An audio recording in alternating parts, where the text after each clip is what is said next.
One of the biggest passages of wealth from generation to generation happens through homeownership.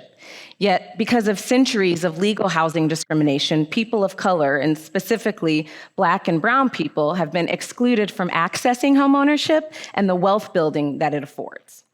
At Greenline, our mission is to close the racial wealth and homeownership gaps, there it is, and reverse the effects of systemic racism in housing that have happened through practices such as redlining.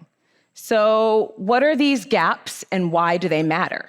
Well, reporting agencies found that homeownership rates varied so widely across racial lines that they had to categorize them by race in order to create an accurate picture. And we all know the importance of home, right? And the myriad social determinants of well-being that are tied to place. Things like access to quality education and adequate health care. So at the end of the day, what we're really talking about is an opportunity for human flourishing. That opportunity hasn't always existed for everyone, and that's what we're trying to redeem. And so our current realities, right? The fact that since the Emancipation Proclamation, Black wealth has only increased by 1% necessitates that we take bold corrective action. But how did we get here?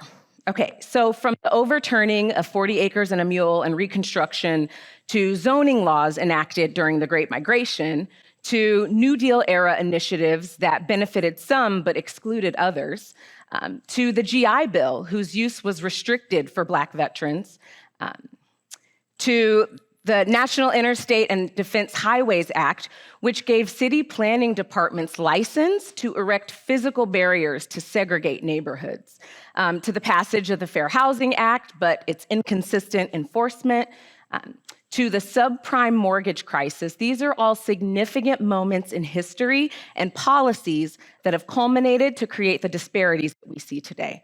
And one fact in particular that's worth highlighting because its implications are so far-reaching, and that's the fact that between 1934 and 1962, there was $120 billion of government-backed mortgages given out. This is at a time when the government was intervening to facilitate access to homeownership.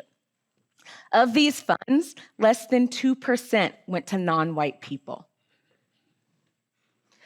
But what an opportunity for redemption that we have, right? Yes, come on. Greenline is giving down payment grants, home maintenance grants, and financial education to qualified Black and brown people to purchase or maintain a home. So from that standpoint, the grant actually becomes a form of lost equity, an upfront equity intended to repair what centuries of legal housing discrimination have broken. Greenline is, thank you. Greenline is a race-based program, friends, because we believe that race-based damage requires race-based repair, right? We do not have income requirements, income restrictions, we have asset restrictions. Because we're trying to right a generational wrong, and income gaps are actually a lot smaller than wealth gaps, which happen over time, income itself is not a disqualifier for our program. And we're having an impact, right? It's important to realize that these are real people with real stories made in the image of God whose generational legacies are being impacted by our work. One example of this is that our first grant recipient purchased their home in 2021, and in that time, the home has already increased by 48%. That is tangibly impacting that family's economic legacy for countless generations.